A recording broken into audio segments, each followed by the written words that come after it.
Hello, ladies and gentlemen. This is the audiobook of my autobiography, Robert McCracken, Why I'm So Happy.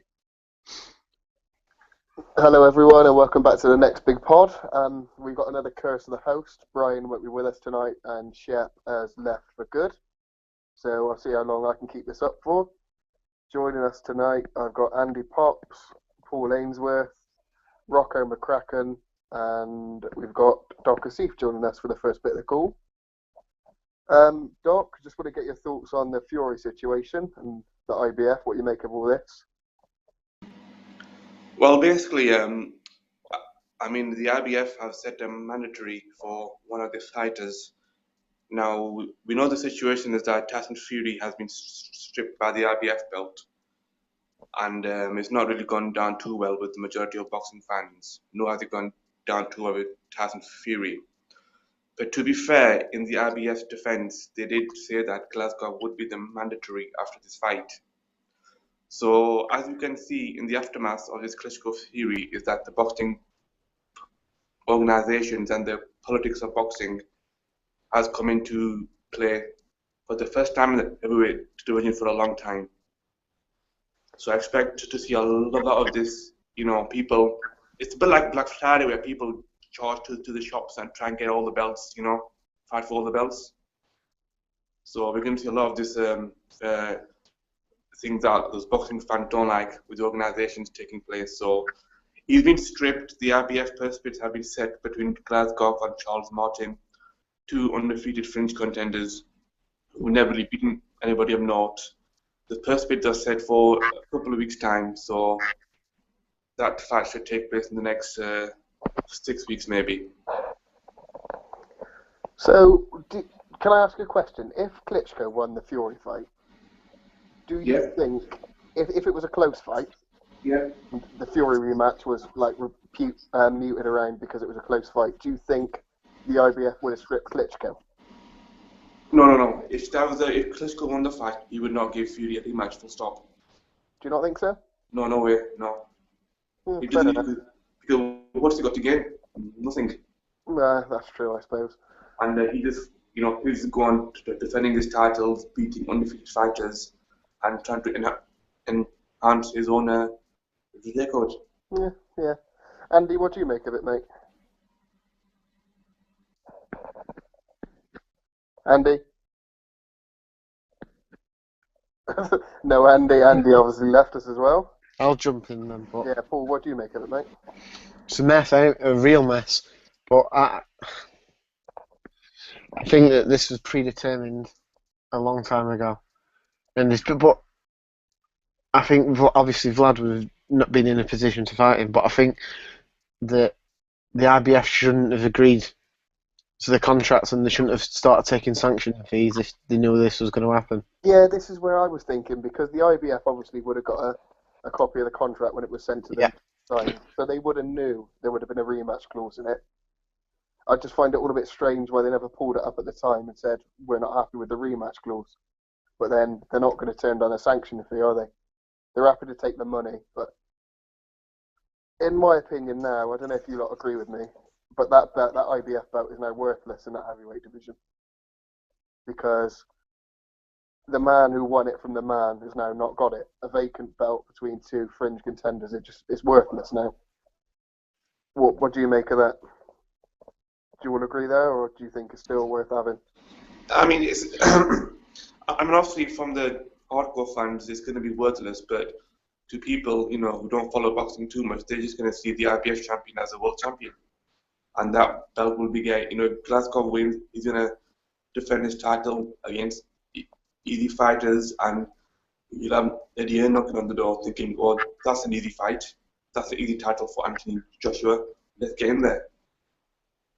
And Eddie Hearn's it's on pretty good terms with the IBF. I did see on Twitter earlier on that Joshua's 3 with the WBO and Charles Martin is 2. So if Charles Martin does go down the IBF route, that obviously AJ is going to get bumped up, isn't he? So he's got... Well, everything's going to change now. everything's going to be reshuffled and changed, and the only way this can be changed, well, this stopped, is if somebody does what Vladimir Klitschko did for the last 9 years and try and get all the belts and stick with them. That's the thing I see after like basically 10 years of that dominance and Klitschko holding all the belts. Now it's basically that way it changes again, where suddenly the landscape is just blew completely open, and you get obviously guys like Joshua and then Glazkov that are going to be pushing for these belts. So it does open it up more, if you know what I mean.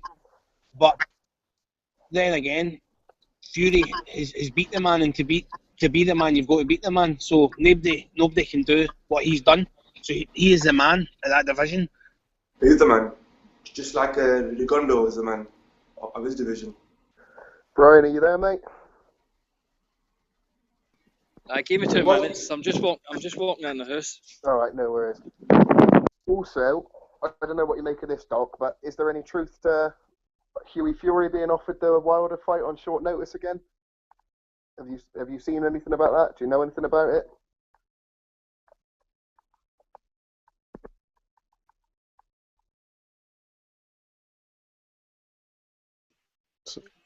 I know. Yeah, Doc? I think he's dropped off. Oh, Doc. Yeah. Hello. Yeah, go on then, Rocco. You hear me? See this Charles Martin? Has he been in jail?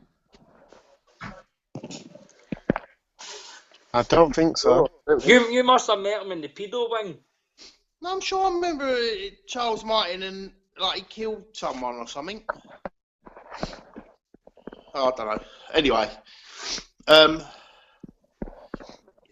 don't know the ins and outs of this IBF, whether it's mandatory and all that, but it just seems like Vlad had all the belts except the WBC one, and these sanctioning bodies can't wait to split them up. We all want a unified champion, and all these bodies with all their fucking stupid emeritus fucking intercontinental fucking titles, they want as many different champion in recess, fucking champion next week, all this crap. It's one of the reasons why I've sort of like lost interest in boxing a little bit. It's fucking nonsense. Like as you say, Fury's the man. He's beat the man. To be the man, you've got to beat the man. Woo! And he's beaten, so he's the fucking man. But it's ridiculous. He's just won it. They've stripped him. As you said, they wouldn't have stripped fucking Vlad if he'd have won. So, load of bollocks. From what I've seen of it and what I've read, because it's the IBF's rules, isn't it? When a new champion will be called, especially a voluntary, will be called to fight a mandatory straight away. So they are well within their rules of doing it. They're just basically following their own rules. But I seen someone mention, I think it was today, that see whoever wins the Carl Frampton and Scott Quigg fight, which will be Carl Frampton, the winner of that has to defend the IBF belt against Shingo Waki in 90 days, or they will be stripped. So it's obviously they're following their own rules, but surely they would make more money, which is all these governing bodies care about, in a Fury Vlad rematch in the wall between Charles Martin and what's his name again? Glazkov. Yeah. So. Well, with Glazkov, I find this quite weird because the Glazkov Wilder fight was mooted for quite a while, wasn't it? Because obviously, I think the Duvers and especially Glazkov was half expecting or fully expecting Klitschko to win, so that wouldn't be a winnable fight for Glazkov, would it? A Vlad fight. So they was going down the route with Wilder.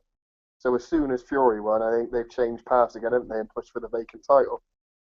Or trying to get Fury stripped to fight for the vacant title, which is it's clever business sense, isn't it? But again, it's just another thing with boxing where you think, I fucking hate this sport sometimes. But that's my only problem is they took a hefty sum from Fury, knowing that they were going to strip him if he won. Yeah, but even they were probably thinking Vlad was going to win, weren't they? But still, they shouldn't take the money, should they? Yeah, 99.9% of people, and I know now you see it on Twitter going, "Oh, I knew Fury would win," but no one really knew. Only a few people in his camp and the mad Irish people. But the thing is like the IBF enforce rules when they want to. So like remember when Porter beat Alexander? he was like, yeah, you've got to fight Brooke, and it's like, actually, oh wait, you can have a voluntary.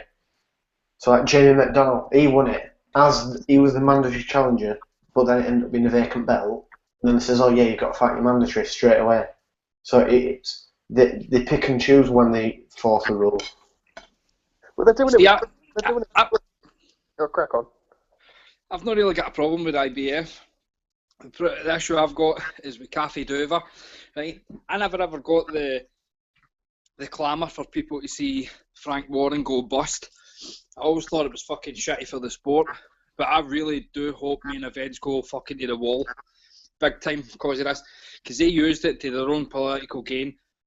They were trying to make the Wilder fight, and as soon as they seen that there was a rematch in this, they fucking knew this, and they waited and waited and waited.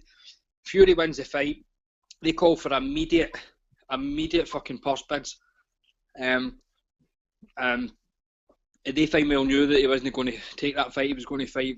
He was going to take a rematch with Vlad. Now they've pulled some fucking bullshit as well, trying to get all high and mighty with regards to the Stevenson fight. They wanted purse bids. Al Heyman called their bluff and says, right, no problem, we'll go purse bids, and then they pull out. They give all sorts of fucking stupid excuses about exchange rates and dates changed. Why does it matter? Then they now turn around and say they've got an exclusive TV deal with HBO and it has to be on HBO. I mean, everybody gave main event some sort of... They felt sorry for them because they were last... They're not a small-time promoter. The promotion, the old team, they used to be quite a big promotional team. But see, now, I fucking hope they go to the wall. Because that Cafe Duva is nothing but a fucking cow. I mean, she has a wee fucking horrible bastard. I'd pump her daughter. Her daughter would get fucking muffed rotten, but... You stay off, Nicole. No. You stay off. I've been putting in the groundwork there. But with the IBF, Ainsley's right. They do pick and choose because they... I've said this plenty of times on Twitter. Cal Frampton was Jews mandatory. In fact, he's Jews mandatory right now. And IBF are sticklers for it. But all of a sudden, they were letting them fight Scott Quigg, which was a voluntary to begin with. Nobody, well, maybe they did know in the background that Rico was going to get stripped. But at that point in time, when that fight was getting fucking discussed, it was a voluntary defence. So they were allowing that to get passed by. I don't know where Shingo Waite's getting paid for it, and I'm pretty sure I read that there was some sort of offer to Tyson Fury. Look, Glasgow will take step aside money, and Fury says no. But I've also said that I've seen another American reporter saying there was never any deal asked and never any deal fucking refused by Tyson Fury. So there was never any done. This is just basically main events end game. They're just fucking scummy bastards. They'll pick and choose when they want to do this, and I can tell you this: I hope that Glasgow loses, right? But see if he does win. I hope that he tries to make the phone call to Tyson Fury to make that unification. Fury's that, you know what, stick your IBF up your fucking arse. I don't need that belt, and you're never ever getting a fight with me. Same with David Tate. Same way what they're doing with David Tate. You're never getting that fucking fight. Just freeze out Glasgow, because you know what they're going to do. Glasgow's going to try and get that belt to try and somehow make the unification with Wilder. That's all it is. They're fucking scumbags. No, you say that, Brian, but I can't see Heyman working with Duva.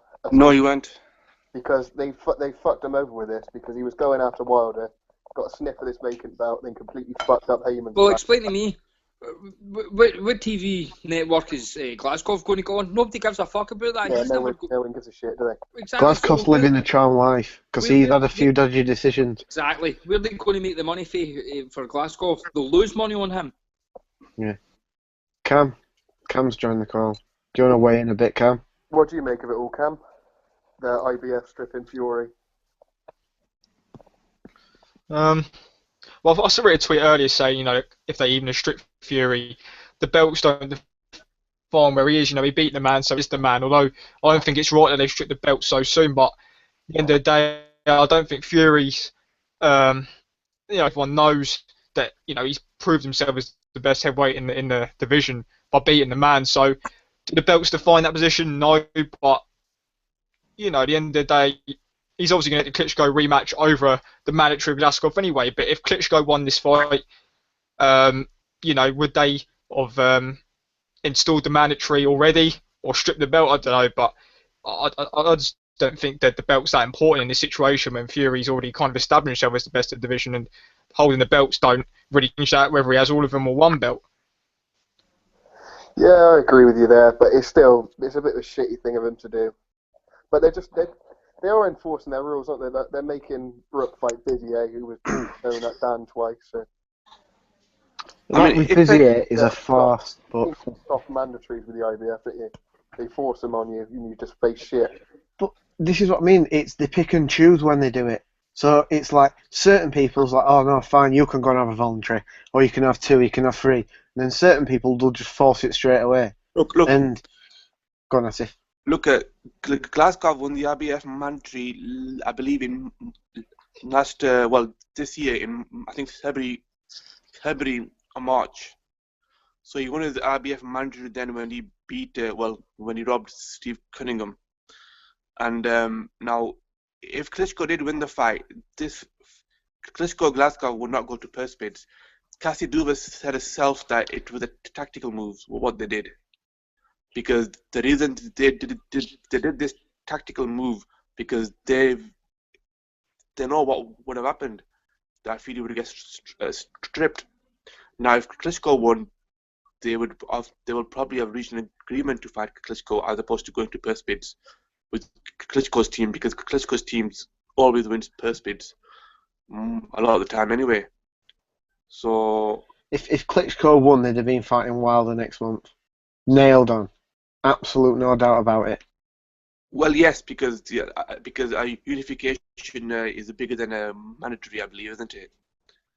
No, not Klitschko fighting Wilder in a unification. Yeah, it'd have been Glasgow would have fought Wilder for the WBC. Yeah. So even that, so basically they were in negotiations for 2 months. But Cassie Doo was a clever bitch. She just sat back. She's a fucking slag. She's a post-menopausal slag. Exactly. You know, is that your actual? Is that what you're prescribing? Well, they're not prescribing. That's facts. But just very briefly, so somebody mentioned about Fury's the man. Yes, I know Fury's the man. Everybody knows Fury's the man. But if you're some American guy sat on a baseball pitch, you're not gonna know that. And you're gonna see, ooh, Glasgow, champion of the world. He must be good.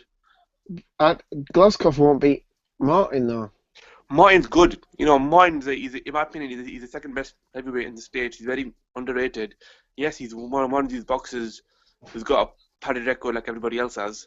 But I watched him a couple of fights. He's a southpaw, and he's got a good, you know, a right hook, and you know he's got a decent speed. Who's his trainer? God knows. All I know is just with him and. I can't take any boxer serious unless they get trained with Joe Gallagher. Yeah. Didn't Charles Martin go 10 rounds with Brian Minto not so long ago? No, it's in Barno Love, I think. Fuck me. No. Yeah. He's fighting for a world title. So you got cut off there. What was it? What did you say? Just talking about Charles Martin and Zumbano Love, yeah. But didn't Zumbano Love took Andy Ruiz? But that's the thing. These guys, 10 rounds. These hype jobs, Andy Ruiz, and you know these American, North American guys, they're shit. That's the bottom line. The American heavyweight scene is embarrassing, but the annoying thing is because I've been pretty light on hating Wilder, but he could go and fight these guys, and he's not to. But none of them are a threat to him. They're not a threat. It's embarrassing. There's one thing that's certain. See whoever the winner is, Hernal will position Joshua and to hunt them down. I mean, before we know it, he'll be fighting for IBF Intercontinental Heavyweight title or whatever, because I think he's ranked 7 or 8 with IBF, although he's ranked number 2 with the WBC, and I think is it 3 or 4 with the WBA. He's 3 with the WBO. So if Charles Martin Charles Martin will be fighting Glasgow for the IBF. He'll get bumped up to 2. So he's pretty much mandatory for a couple now, isn't he, Joshua? But I think that this whole thing with the IBF, right? So Glasgow or Martin's going to get it, and then we're going to see Wilder fight the winner for that, because obviously the unification can supersede the mandatory. So WBC will put that off, and then you're going to see Wilder dump one of the belts. No, I tell you what's the possibility, yeah? Hypothetically, if Klitschko beats Fury in the rematch, yeah? If he beats him. And he'll fight, yeah, and if Glasgow wins the IBF belt, Klitschko will just get that belt back off him. They'll give him too much cash to fight him back again. But I think that fight will probably happen. So the Glasgow fight will probably happen before the Fury-Klitschko rematch. And it will give Wilder a chance to jump in first. No, look, yeah, you got it wrong, man. Look, Wilder's got his buddy fighting on the 16th of January against Bilger. Yeah. That fight was announced today. After that, Wilder has to fight Povetkin as a WBC mandatory. But it's the old thing, do they not give the extension if it's a unification? I thought that was one of the things, or do you think the WBC... Well, is that an extension anyway? Is that an extension anyway? This is Wilder's extension. Yeah, now, true. The Glasgow Martins fight not going to happen until, what, February? March? You'd think so. Yeah, so, you know, and by that time, Povetkin is going to go to purse split with Wilder, etc. So, that's, you know, Wilder, I can't see Wilder fighting the IBF belt before Alexander Povetkin. Like I said, it's all over the place, isn't it, really, now? That's the thing, it's all over the place. You know, there's so many possibilities, so many, you know, combinations, what could happen, what might happen. Before it was all so simple, and people would say boring. But it was simple, it was a lot more straightforward. So now it's all over the place. You're going to see a lot of belts being dropped, a lot of, you know. But anyway, this happened back when, after Lennox Lewis retired, didn't he? The belts went all over the place. You had Chris Bird, John Ruiz, Lamont Brewster. Ibrahimov. Yeah, the Braghamov and the James Toney's. James Toney, bloody hell. But I don't mind it, like, if someone retires. That needs to happen. But I like someone to then go and try and get them all. But I do like it when there's someone trying to get all the belts. But just to strip a guy less than 2 weeks after he's won it is ridiculous. And that's been premeditated. And this is what I mean. They shouldn't have taken the sanctioning fees from him. They should just say, I want it back. Because it's ridiculous. I mean, I can't see what... I mean, like I said, they could have easily paid Glasgow a step-aside fee, which itself would have been a biggest payday for Glasgow, a step-aside fee. But I can see why he wouldn't pay it, though. Well, exactly as Cassie Stuver said, it was a tactical move because they knew it would get him stripped. This is the stuff that I hate. But moving on from the IBF then, and talking about more bullshit heavyweight fights, Wilder's been announced to fight Spilska now, hasn't he? Yeah. Do you think that they've kind of fucked it up completely for Wilder now because he's fighting bums and he's the heavyweight champ or a heavyweight champion of the world? Right. So I'll weigh in because I'm probably the only one who doesn't mind Wilder. Yeah, you're a Wilder fan for some reason and no one... It's slipping a lot day by day, but the problem is they fucked about and had him fight absolutely nobody, and then had fucking that joke of a fight with Scott when he just fell over, and then they got him a world title instead of fighting the fucking shit for 10, 15, even a push 20 fights, then fighting like Mike Scott, people like fucking people like Duapa, Molina, people like that before you get the belt, which is the proper route to do it. Yeah, that'll fucking build up to the world title. Get that, and then when he's got the world title, he's ready. But he's still sort of learning, and he's a fucking 35 fights in, and he's a world champion. It's ridiculous. See, like Smilka wouldn't be a bad fight if it was not a final limit, but sort of like 2 or 3 fights from a world title, or a couple of fights down the line. Yeah, he's going to fight for a world title. That's fine. It's good preparation, but not for the belt. I mean, since Wilder's taken all his fights. Yeah, let Cam go. What have you got, Cam? I was just going to say, you know, the problem is that that's a bit annoying is the fact that Wilder's taken all these fights, or the most recent fights on there, like 4 weeks' notice. He's been offering, you know, Hughie Fury a fight on 4 weeks' notice, and this fight's only 4 weeks away, which I find it a bit strange because like you said, he's learning on the job because all the fights he's had, such as Molina and his upcoming fight, these are the fights that he should have been fighting like 10 fights ago. And that's the problem. But at the end of the day, he's going to be forced into the Povetkin fight after this fight, which eases this one a bit. But I don't think he's going to fight Povetkin personally. No, I don't think anyone thinks Wilder's going to fight Povetkin, do they? I think that's going to be the first test where we see if these PBC belts that get muted are real things and they do exist.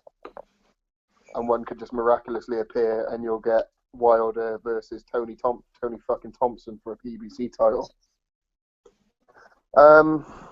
What do you make of it, Brian? Do you like Heyman holding this belt hostage, or would you like to see someone else hold it hostage?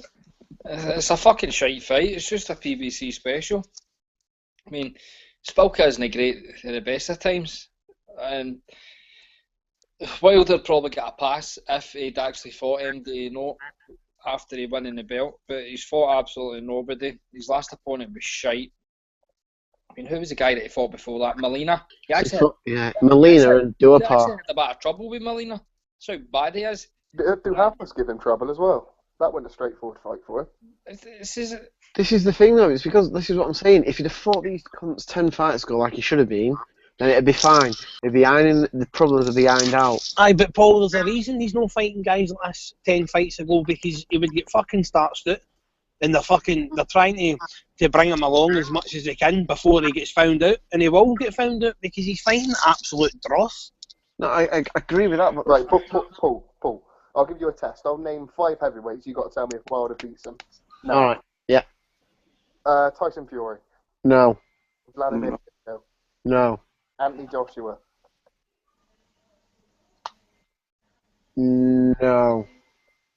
Let's chuck a shit one in there. Let's chuck in Glasgow. Yes. Glasgow's fucking shite. I don't even think he beats Bryant Jennings. No, neither do I. I think Jennings wins. I don't think he beats Jennings, but I think Jennings is a bit of a fucking ball ache for a lot of people. Yeah. He is. And I think I think Jennings could easily be. Well, he is. He's top 5 at the minute. I don't think there's many better than Jennings. I mean, I'll tell you right now, other than Stavern, Jennings is probably fighting a tougher guy this month. Is it this month? Yeah. Then Yes, Ortiz, yeah. I mean, Jennings isn't even a world champion. He's got a better resume than fucking Wilder. Jennings put Spilker on ice, didn't he? Beat him. Jennings has basically got he's got maybe 2, 3, 4 top 10 legit heavyweights on his resume, and Wilder's got 1. And the guy was dehydrated to fuck because he was out partying a week before his fight with Mayweather and all that. The titty bars, wasn't he? Aye, flashing some cash, running about with the TMT crew. I know what that's like. Am I right? The doc said something interesting on a pod we did a few weeks ago, and I thought, I've been thinking about this, and he said that you'd back Vlad to pretty much beat every other heavyweight bar Fury, but would you back Fury to beat every other heavyweight bar Vlad? And I don't think you would. Jennings would be the worst possible opponent for Fury at the minute. Yeah, I'd agree. Because he's short. He's not short, but he's shorter, and he's athletic. He moves well, and that's going to pose additional problems that Vlad doesn't. But see, he's got a good work engine. He's got a good work engine as well. See, but he was giving. See, there's two arguments to be had with this, because he was giving Vlad a bit of bother. Obviously, it wasn't looking like winning at any point. Later in that fight, people saying, was it that Jennings was useful or was Vlad shot? I still think it was more that Jennings is better than people give him credit for. Yeah. If he beats Ortiz, that's a better win than it's a better win than any win than Povetkin's got. Any win that fucking Wilder's got. So I think he's number 2 if he beats Ortiz. I think the winner of that fight is number 2. Tyson Fury rates Luis Ortiz very highly. I mean, Tyson Fury, one thing about Tyson Fury, he knows his boxing, heavyweight boxing history, and you're like, he'll probably know the top 50 heavyweight boxers today. Tyson Fury. I bet he knows Orlando Cruz.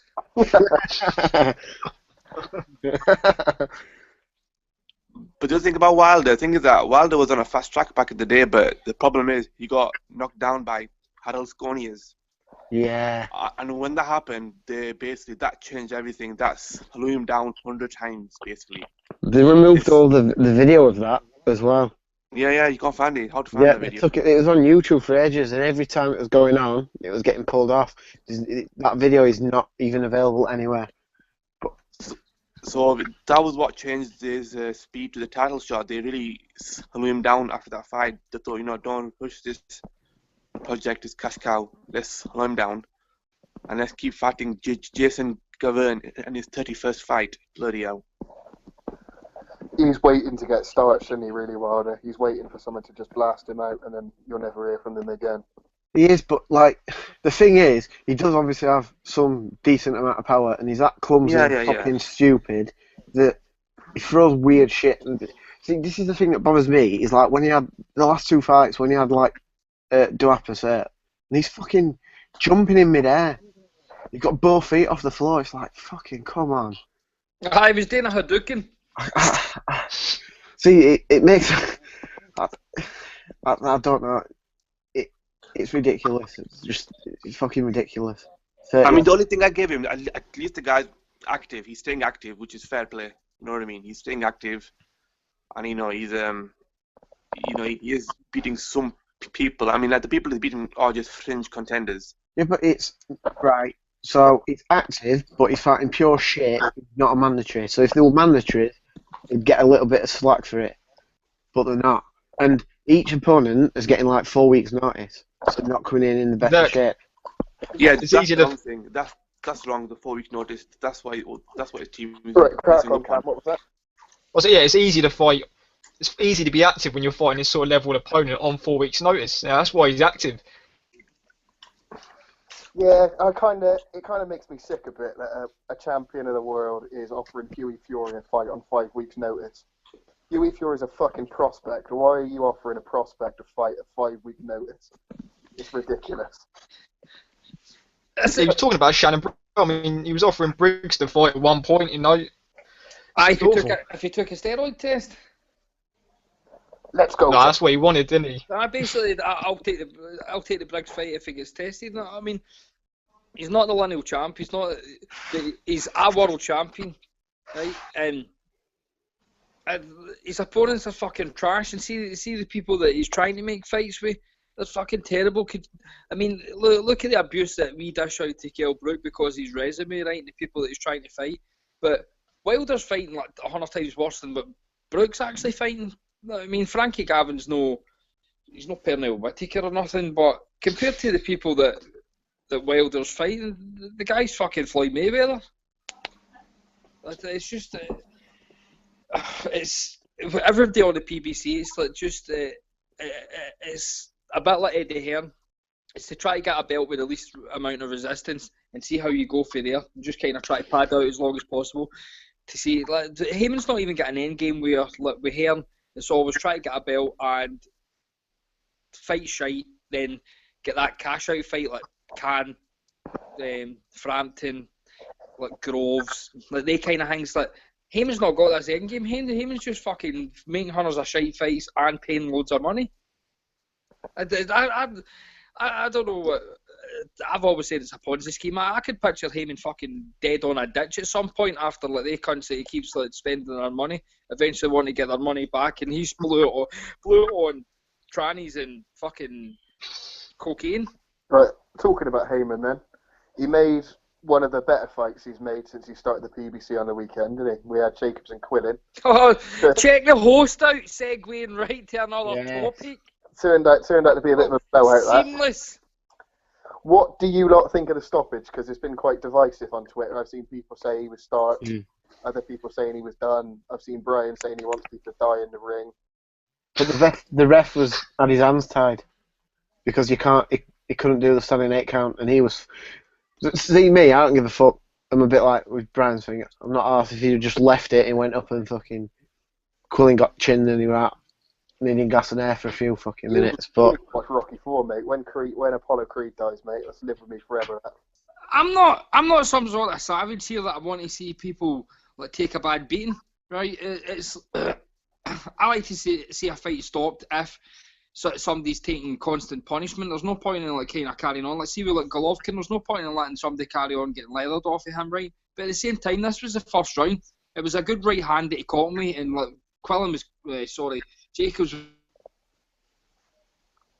Brian's left. I think it all depends.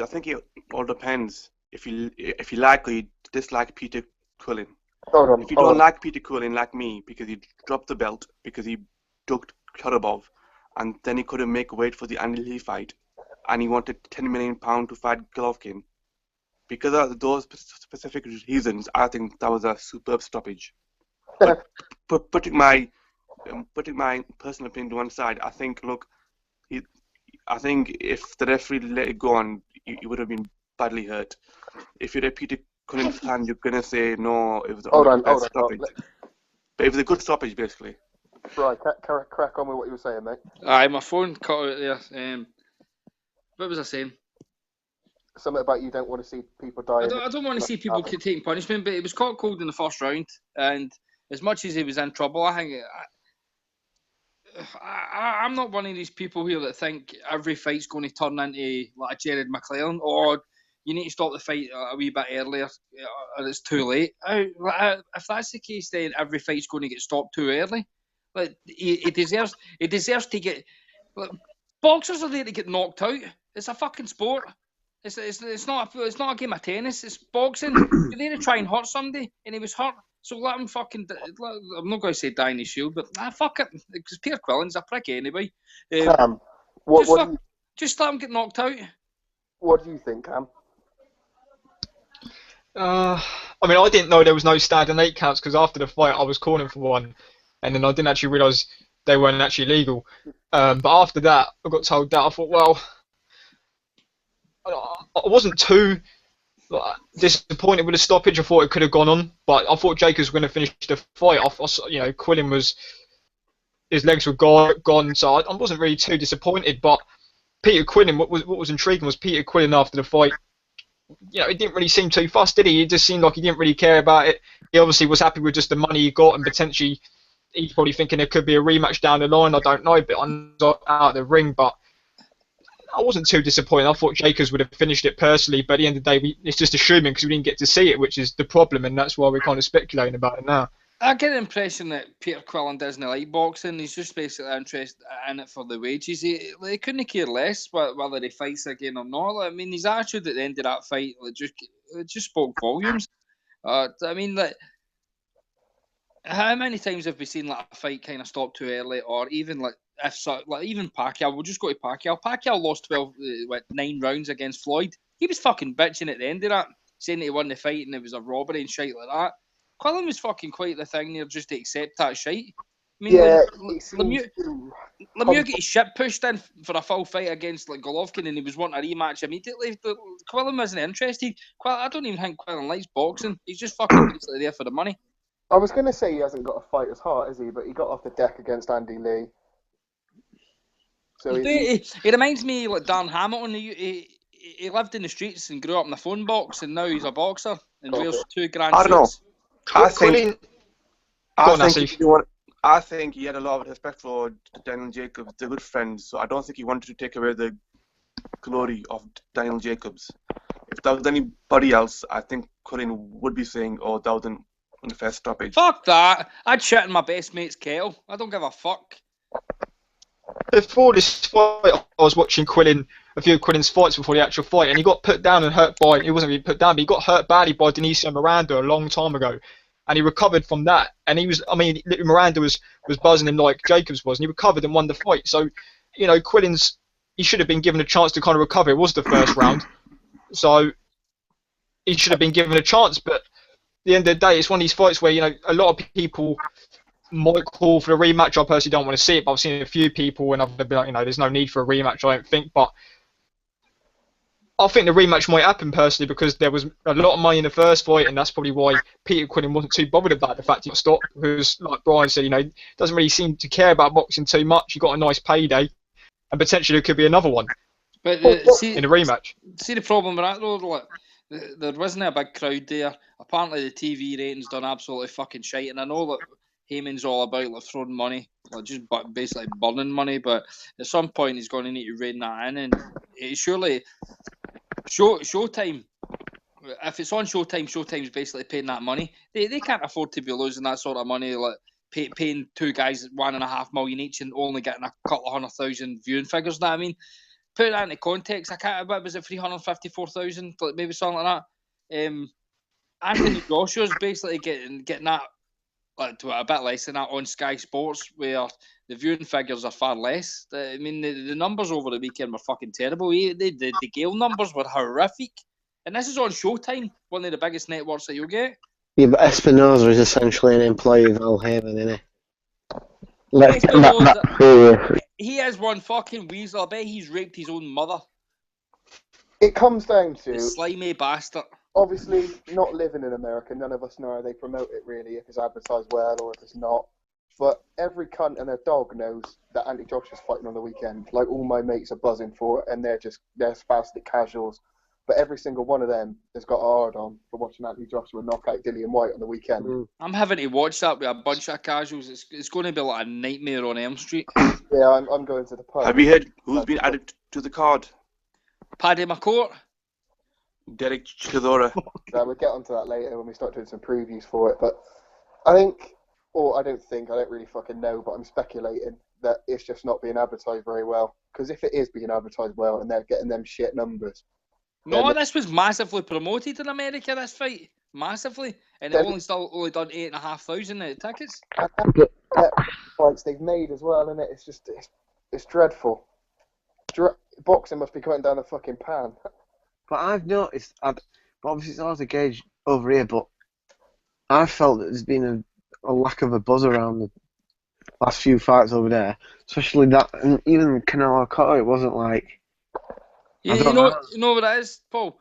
The fact that the PBC's on so many different channels, and it's easy for us to it's easy for people to watch boxing on Sky because it's accessible and everybody's got watching the football, right? So they obviously they see the advertising for that, but the fact that the PBC are on about 10 to 20 different channels, it's scattered everywhere. Could you imagine us if we had boxing on, we've got it on Spike, right? But if we've got it on Channel 4, Channel 5, and then we've got it on some mad thing over on Babe Station, and we've got it in other places like Living TV, you wouldn't watch the boxing because it's that you couldn't keep up with it. So I think they've basically spread it too much. They should have maybe kept it to certain months. And I mean, Fox are getting back into boxing, and the first fight they're putting on is Danny Garcia and Guerrero, and that's the thing. I don't think America are as casual orientated as us over here. I mean, the UK are a bunch of fags when it comes to that, and they'll watch any shite just if Eddie Hearn feeds it. But they're turning away from PBC big time because they're refusing to buy into the bullshit. But over here, see if Al Heyman was over here, they'd be sucking the fucking titty right off him because the casuals over here disgust me. Like I keep saying, I hope every one of the boxing casuals, and I hope some of these are listening to this, I hope he's all fucking dying of fire. We was looking... I've always been a fan of the PBC. Because of the fact, you get it on Tuesday. I think it's getting a bit overloaded because you had one last night with Dawson and a few others. But I think, you were getting them on Tuesday. Did you see that Dominguez knockout last night? Yeah, I did, yeah. Mate, he got fucking flattened. Yeah, I watched that card earlier on. That's what I'm trying to say. Heyman's putting on cards on Tuesdays, Thursdays, and it is kind of hard to keep up with it all the time because sometimes I wake up in the morning and I look and I think, well, I see that there was a card on last night and I didn't really, you didn't really hear about it. So I think, the PBC is good for boxing, but overloading it with Tuesdays, Wednesdays, Thursdays every week, I think that's a bit too extreme, especially when they're kind of pointless fights. But over here, we might see it as a different perspective as what the American fans do with the PBC. Andy, what do you make of the PBC, mate, and the reported 350,000 viewing figures for Jacobs Quillen? You got anything to add? Andy? I think he's fucked off. No, he's dropped off again. Raging! The PBC would be better if they just put on the fights that we all wanted. Heyman's the manager. I've said this before. He's the manager, so his first protocol is to get the best possible deal for his fighter for the least the least resistance in a fight. Like basically, a manager's there to fucking get the most money for the shittiest fights, right? But at the same time, he's basically like a TV executive as well because he's got the PBC. So their job is to basically put the best fights on at the cheapest possible price. I mean, it's a conflict of interest because he's paying high prices and he's doing the total opposite. He's paying high prices for shite fights. Yeah. I mean, like, why he should be turning around and saying, "Listen, you're not getting back on this TV. You're not getting on PBC again unless you fight Danny Garcia. Go to Danny Garcia and say, listen, we'll fucking cut you out of the game unless you fucking fight Amir Khan for this WBC belt." And see if they say, "No, I'm not fighting him." Well, I'll tell you what, you'll just do it before, just do it. One of the fighters, Willie Nelson, I think it was the coalition that mentioned that. No, sorry, it was Steve Kim. He beats one of the PBC's new boys, right? And he kind of got a fight now. So they just start blacklisting people, just fucking blackballing them and don't put them on. And they make these best fights. Yeah. What the fuck's Khan doing? Khan's been sitting doing fuck all for ages, getting about saving the world. I don't want to save the world. The world fucking sucks. Just fight. I said in the WhatsApp chat earlier on, what he should have done at the start is just made the matchups with his up-and-coming guys like Thurman, Porter, whatever, and said, whoever loses, it's not going to hurt you. In the end, it's going to be good. You're going to get big fights like Sam, Air TV. do you not think that, you look at Heyman Sable, it's growing by the minute. You've got the potential fights like Selby and Cruz unification, you've got Thurman Porter. Do you not think it's going to get to a stage where Heyman's going to be forced into making these fights? And I think it could be next year because it seems to me like he's kind of building some of these fighters up on PBC to make the potential bigger fighters much bigger than they already are. See, financially. That is a good point. Basically, he's getting all of these fights. Like, nothing drags in a casual better than a good knockout. So basically, he's making all these shitty fights just so it appeals to the casuals and making the fights next year. But at the same time, it doesn't seem to be working because what they're doing is they're putting these boxers on all different networks, so they're not sticking to the same network for people to kind of tune on. But you're basically going to like Fox and NBC and then Spike, so they're not keeping them in the same place for people to get acclimatised to it and to tune back in to watch them. But I don't know. There needs to be an end game. It would be good if 2016 was just a year. You know how Heyman was good for getting you one good year, then getting you about two shite ones. So maybe next year he's going to just start pairing everybody off. But I don't know. Right, Andy, are you there now?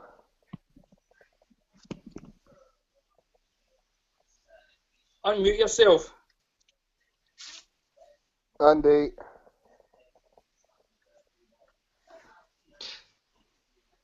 Alright, it doesn't look like he's there then. Alright, Okay. Brian. I'll just make a comment on Heyman. I don't know if you've seen, but there seems to be some rumours circling about Thurman, and apparently he's not too happy with what he's getting paid because he thinks he's worth more because of what Rock Nation offered him, and that's why it's sort of gone quiet about him lately. That's his own problem for turning that deal down and saying he'll stay with Heyman. Yeah, he didn't have much choice in that, did he? He did have a choice. He could have took the deal.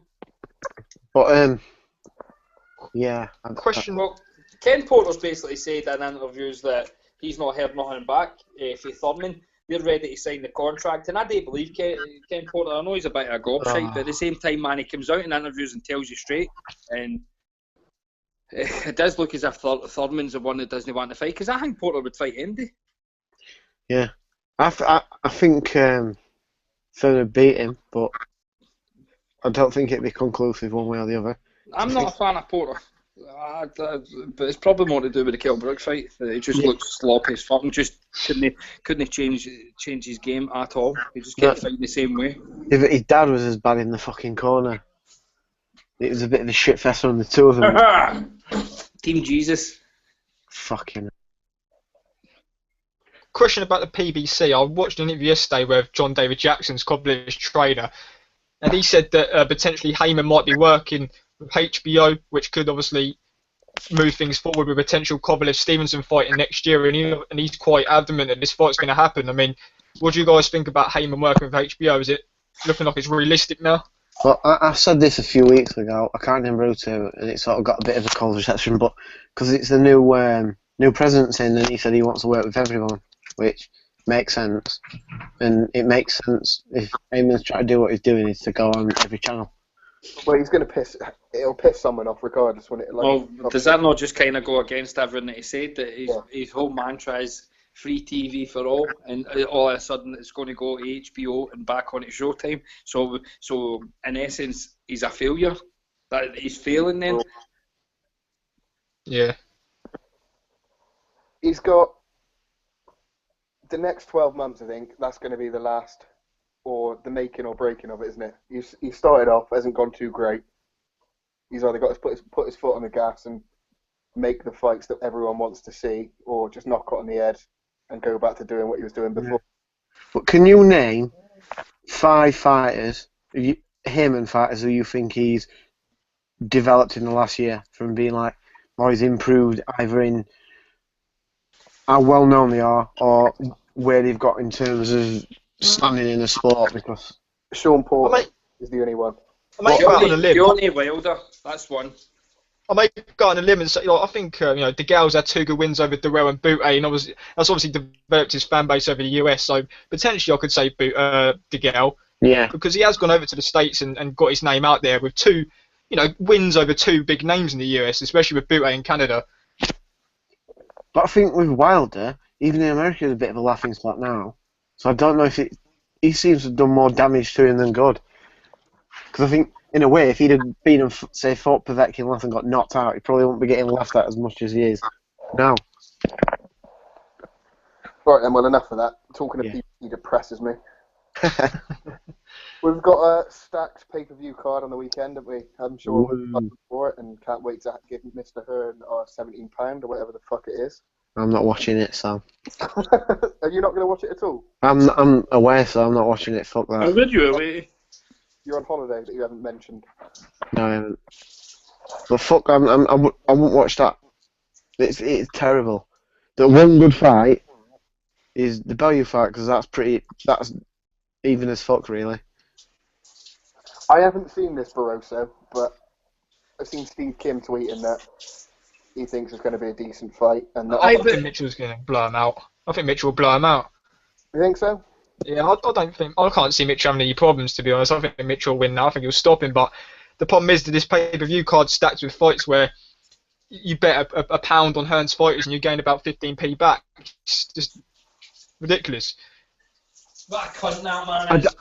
I do not know, and it annoys me why they've made the fight between AJ and White based off an amateur fight when they'd had like 4 amateur fights between them. That is all this is based on. Because on anything else. Well, the casuals love a grudge, don't they? It's just ridiculous, right? It's horrible, especially with the Eubank and Spike. I mean, I watched the gloves off. You watched the press. It was just Spike just continually goes, "I will beat you. I will beat you." It was just awful. The gloves are off. Were shocking, and they seem to be throwing the gloves are off for any fight. You'll probably have gloves are off for Gavin Egginton at some point next year. It's just getting worse by the moment. I think most of these fights are really predictable, and you can't not have a pay-per-view card with fights where you can predict every winner. And let's be clear, how many of Hearn's fighters are going to win on Saturday? You probably none. Bellew's in the toughest fight, and I still expect Bellew to beat Masternak. So it's just one of those stacked cards where it's like it's not as bad as the one is with Cleverly Bellew, but it's just with Hearn's fighters, he's got his biggest names on a bill with poor opposition or mediocre opposition where his fighters are going to win, and he's just selling it to the public that they're in competitive fights, and it's just it's not hard to see through it. But there's no point paying for saying that all the fighters are going to win where you can easily pick them, and it's just one of those cards. But I think the AJ White fight is stupid. It's like they value him so highly, and obviously because he makes all this money and shit. Why would you put him in a fight where it's against someone who's not really worth anything and he could still get beat? I don't get that. Does anyone give White a chance of beating Joshua at all? No. Fucking 0 chance. Not a big chance, but you never. I've seen him live. He's fucking dreadful. Yeah. But you never know. But the confidence that took out of me the very, very small chance I gave him was just. He gasses really quick as well. He's getting no engine on him. But after Banks was just fucking telling Vlad to do the same thing over and over the other week. Just said to me, if shit gets on top. He's not going to be any help in that corner whatsoever. No, there was no urgency from him in that fight, was there? And there wasn't any tactical advice coming from him other than throw the jab. I mean, I've got no complaint of this fight. It's just that the complaint I've got is the fact that the complaint I've got is basically that it's pay-per-view. It's not pay-per-view. It's a British title fight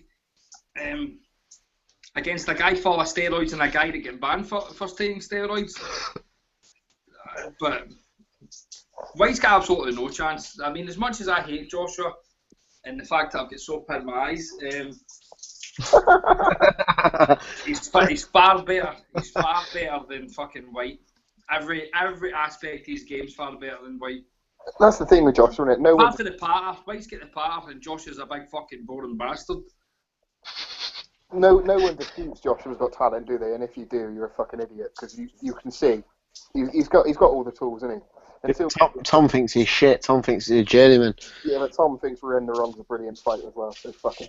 Until we see Joshua get hit on the chin, I mean, with heavyweight boxing, you never really know, do you? Because a few years ago, Christ was the next hope when everyone was bumming him. And look at him now. None of my mates will be at the pub with on Saturday night where the fucking Christ is. I think Joshua's penciled in to fight Chisora after this fight as well. It just seems to be all linking together that he's going to be fighting Chisora in the first defence. I was coming on to that. That's a fucking joke. I thought, I thought the Southern's end game would have been get Chisora, make the Chisora Price fight, and the winner gets Joshua. Because I wouldn't have minded seeing Chisora v Price. The two of them are fucking done. And it'd just been a big, massive bum fest.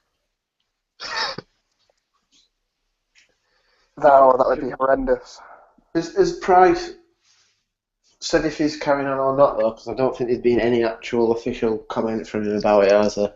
He'll carry on when he'll come back, but it's hard to take him seriously, isn't it, now, to be fair? Yeah, even if he come back, beat Chisora, or even if Chisora beat Price, I don't want to see Joshua fight either of those two. It will just be a simple defence for his first British title defence, and then they'll look for a final eliminator for a world title probably in the summer. Yeah. I think he'll fight for a world title at the end of next year, Joshua. I think they'll go the IBF route, definitely.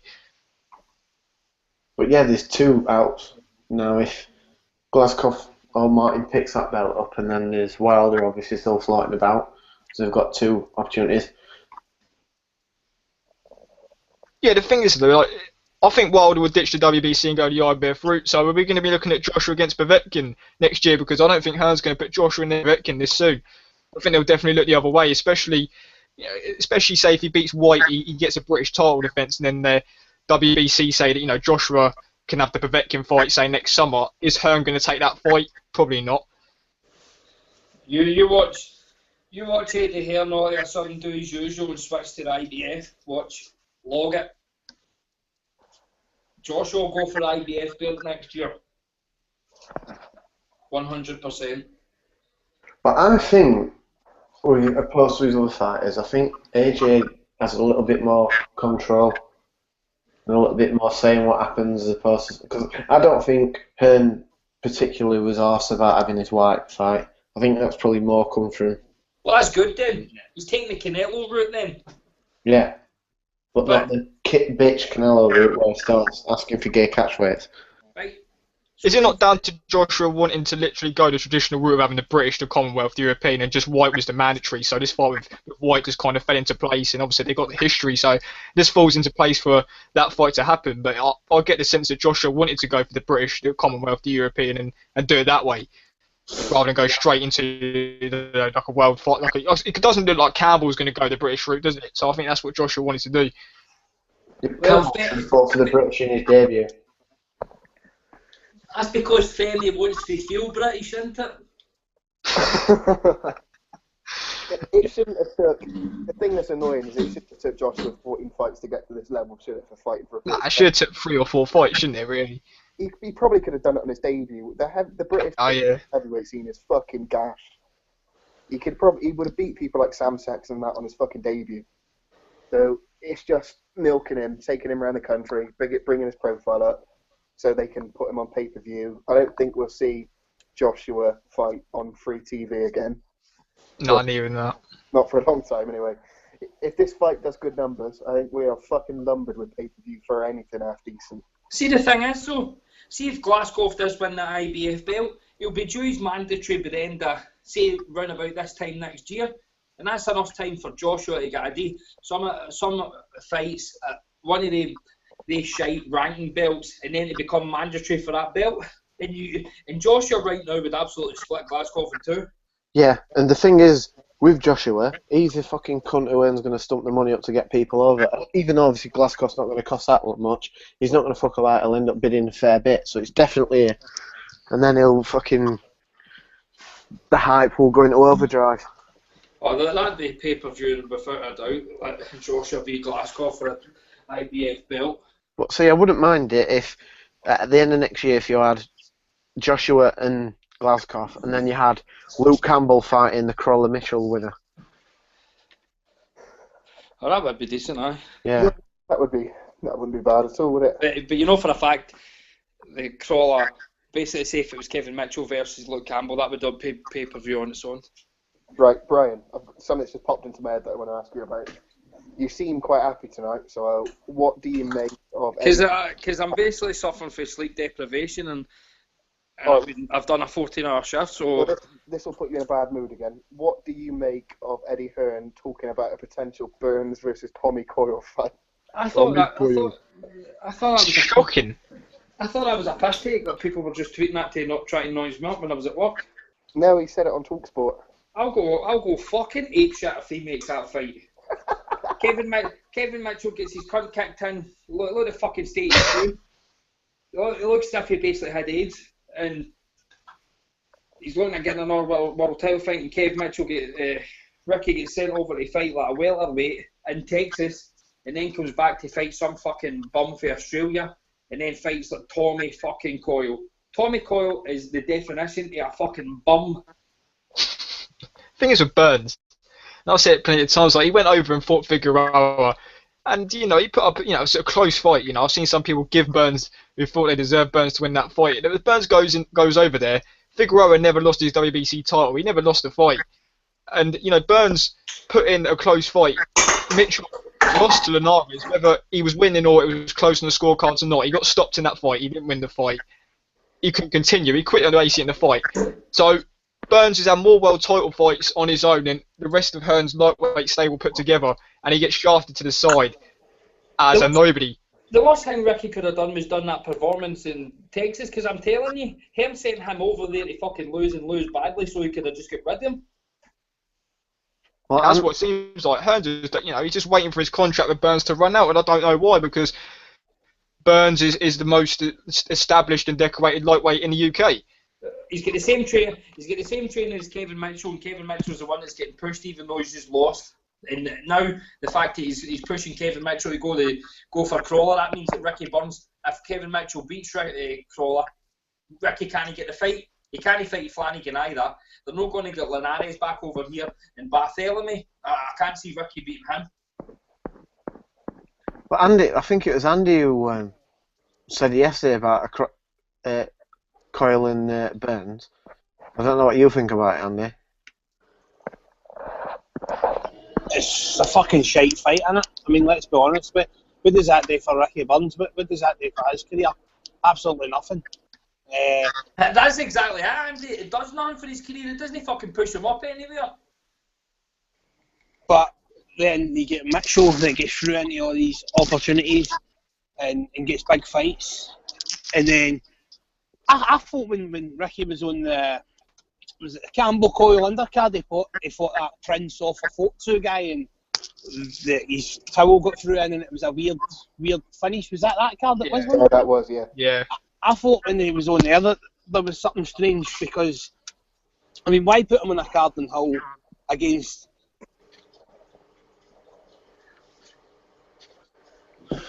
He's muted again. You've muted yourself, you big cunt. I don't know what happened. Something keeps happening with this mute button. Sorry. Hello. Try to suck your dick, that's what. As I was saying, I thought that was kind of strange at the time, but then I thought maybe that they would be building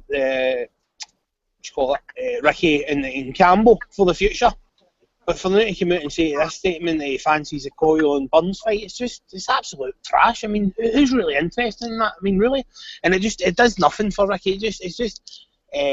He's kind of happy just to keep them about on the periphery, to keep these guys down in Essex training, who he spars with, like Mitchell and O'Hara Davis and the rest of it at Sims Gym. They get the benefit. Ricky gets nothing. And then get him into these kind of just meaningless fights. I mean, he couldn't even get him the European shot. Remember, he was meant to fight on the Liverpool card. He was meant to fight Tatley, the European champion. That fell through, and he goes into a fight for an intercontinental or whatever kind of title against that Josh King. It's just the usual stuff. We end up discussing Ricky on this near enough every week. People must think we're after nut, but there's always some kind of. I'm fucking raging now. Fucking raging. There's always. Brian, it's bullshit, isn't it? Crack on. Brian. Right.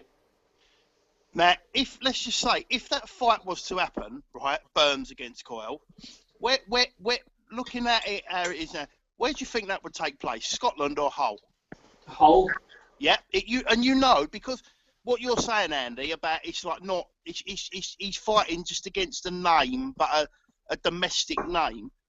That it wouldn't even be the top fight on the bill. Probably it would be, it would be on a Campbell undercard. Exactly, Rocco. That's exactly right. It would be the co-feature, like Luke Campbell, and maybe like a WBC eliminator or something. Why Coyle though? If you're going to fucking go down the list of shite fights, why not just make the British title fight with Cardinal? See, I don't know. I think when you put the two together, he doesn't have any time for Ricky, in my opinion, and I don't really think there's any time for Coyle as well, especially as he's got the Campbell fight at him. So now he's got the Campbell fight at him. I mean, what does he really gain having him there? Because I mean, let's be honest, he's even British level, Tommy Coyle. I mean, really. But see, with Burns, it was going to fight for the Euro belt. Obviously, it wasn't because it was never signed, but it was supposed to be. Then they've chucked him in with fucking Josh King, who was absolutely shite. And then what's the point in giving him Coyle? Because we've seen now, and it is blatantly obvious, if you're putting him in with shit, he's just going to look like an absolute idiot because he can't be arsed with these fights.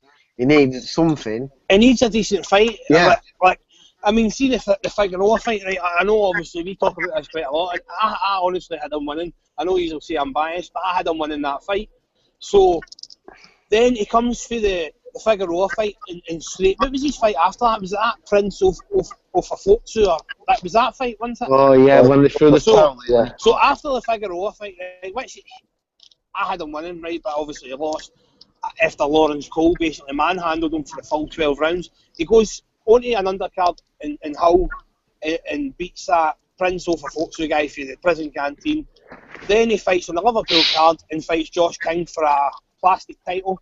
What's the end game? Where is it going? Is he just going to let him basically get his contract run out and then just get him out the door? Because that's what it looks like to me. That's what it looks like to me. There doesn't seem to be any end game here, other than it's not going to end well for Ricky and the Campbell situation. Mitchell, who basically just walks for getting stoked in a world title fight into a world title eliminator. What's the difference here? I'm just not getting it. I don't understand that. Even some of the cult have complained about Mitchell getting this fight, so he's getting favouritism. Well, yeah, it's just what I don't understand about Burns, because the fact is, he fought Josh King for a WBO belt, and we all know who's got the WBO belt. That fight was never going to happen. It seems to be that Hearn's thrown Burns in a ranking position where he's never going to get the fight, and Hearn's not going to pursue Burns to get that fight. And look what Burns has done. He lost to Crawford. We all know how good Crawford is. Cameron, see what you said there. You put the nail on the head. He's put him into. It's on mute, isn't he? He's muted again, yeah. Andy, you're on mute, mate. Right, I'm back now. Yeah. He's put him into a dead-end situation because you're right there. He's in this WBO Intercontinental International, one of the fake title hunts anyway. So that gets him obviously a ranking in the WBO. Now, see if the next fight he fights another ranked WBO opponent and gets to be, say, 5th or 6th, right? And he's never going to fight Flanagan. because of Frank Warren and Eddie Hearn. So, if he gets himself, say, he's got another 3 or 4 fights, he's got another 3 or 4 fights to work himself into a mandatory position before they can even think about it. It's just nonsense. It's just leading them down the garden path. I don't care what anybody says. That's sort of the whole route. It's just, it pure annoys me, so it does. Oh, it's piss. Right, It's a piss take, isn't it? Go on, Sam. Moving on from Ricky Burns, there was something I wanted to talk about, but I forgot, so I mention it now. Did any of you see the Lenny Dawes fight on Saturday? Yeah. Yeah, I did. Yeah. What did you Watch make that card. of the coverage? Well, I said before, I don't mind.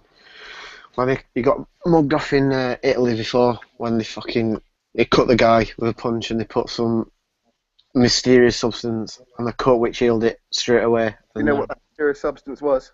What? Holy water supplied by M. Pacquiao. Salt water. TNT. But what was I gonna say? That referee was horrendous. I could see I've no idea. He was like mincing about like he had no fucking clue what he was doing there. Then It was shocking, wasn't it? that standing 8 count. What the? It was a blatant low blow, and then he like looked at him and he didn't know what to do, so he just just count. Did you see it, Andy? Oh, Sam. Did you see the Lenny Dawes fight? Was that on Saturday? No, mate, I'd missed it. I just I was busy. I just caught up with the It kind was on of. the cocaine, listeners. No, I wasn't. I was actually on the pan, to be honest. But I'd missed it, and I caught up with the kind of stuff on Twitter about the ending and all that. So I never even bothered watching it back because I'd already knew the ending. So It's one of the worst refereeing performances I can remember seeing in a long time. It's right up there with Hugh Dallas. What you seen it, didn't you, Brian? I thought it was a great fight. It was Yeah. a fucking fight, and it was ruined. I mean, I'm not normally into these sort of fights, but I enjoyed it. It was a shocking disqualification. I don't know, like, I never really noticed that Dawes was like being quite dirty, and he'd been warned a few times. I just thought the two of them were as bad as each other. They were both bad, but it was like how the ref could decide to give that when it was on the side he couldn't see, and it was. I don't know. Even if he could have took 2 points off, I don't think did he take a point off him for use of the head. I think he might have took one off him for holding or something. He was going to take 2 off. The doctor stopped the fight, and then the ref disqualified him. Yeah. So I don't understand.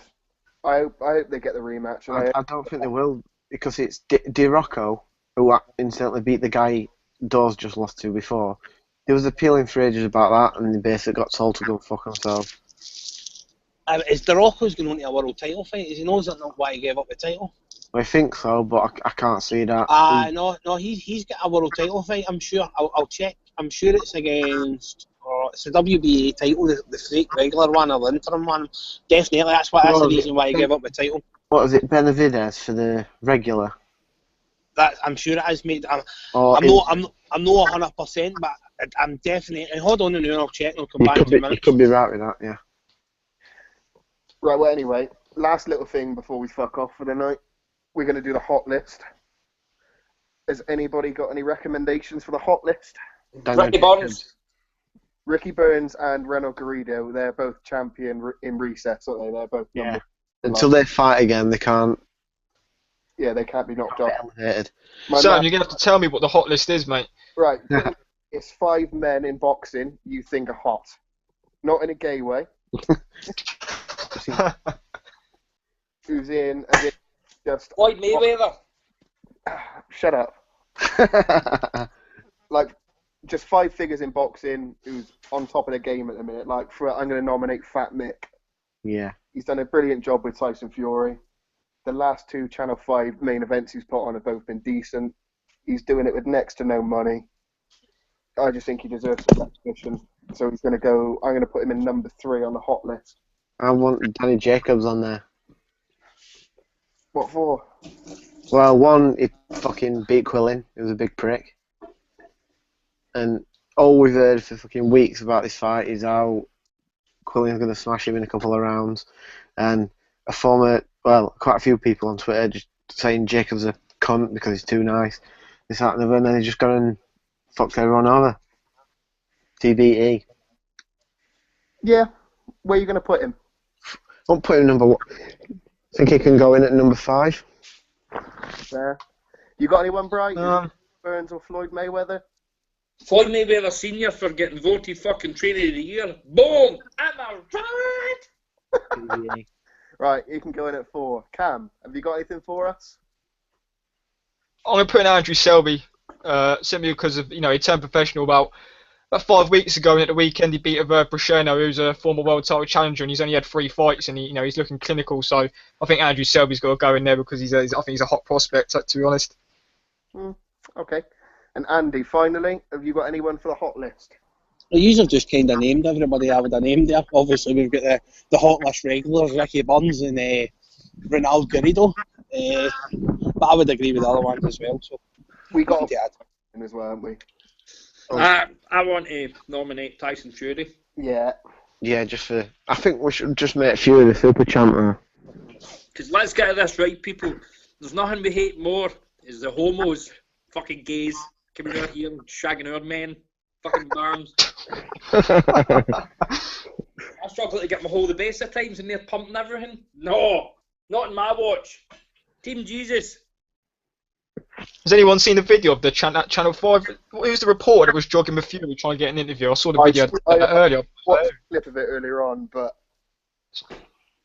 You got to feel for him, man. You got to feel for him. You wrote a tweet saying that the media's coming outside his house. It's getting ridiculous, to be fair. Every single day, it just seems to be getting blown out of proportion, and it already was. And it's just, I don't know when it's going to stop. But people It's just that witch hunt. See the thing. See if he would have lost the fight, there wouldn't be any of this. Exactly. Absolutely none. And it's just every day. It's just there's another quote. I mean, see the day they went and got a quote from me that says 2 years ago about Bellew and Price, and they're tweeting that and putting that in their paper as if it's a current thing, as if he's just said that. But then Bellew said to us a couple of weeks ago, he says that they spoke since and that's all just being played down, so I don't know. Where did they say that? On air, he says. That's right, Matt, in the interview I done with Tony. Yeah. But That was a good interview. The way I think Fury gives a fuck about the media, really, does he? He couldn't give 2 shits. Nah, he laughs it off, doesn't he? Yeah. But then there's the guy, do you see the guy on the BBC who's made the report, the complaint to the police, who'd not actually heard the interview? He looks like a non. He's just that's the world we live in. He's just taking offence What's for the sake of taking offence. I mean, there you say that he's not even heard or seen the interview. So that's like me saying I've won the lottery, but I've not put a ticket on and got to Camelot and wanting the money. It's just stupid. I hope He's a grass. Right, I hope he listens to the next big pod, and I hope he listens to this.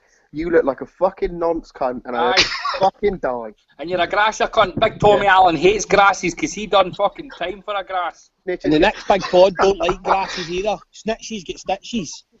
Right, and that's the way we're going to end tonight, with a death threat to a nonce. Superb. That's what you come to know and love from the next big pod, and we'll see you next week. 49-0, motherfuckers. Cheers. Peace out. Ah.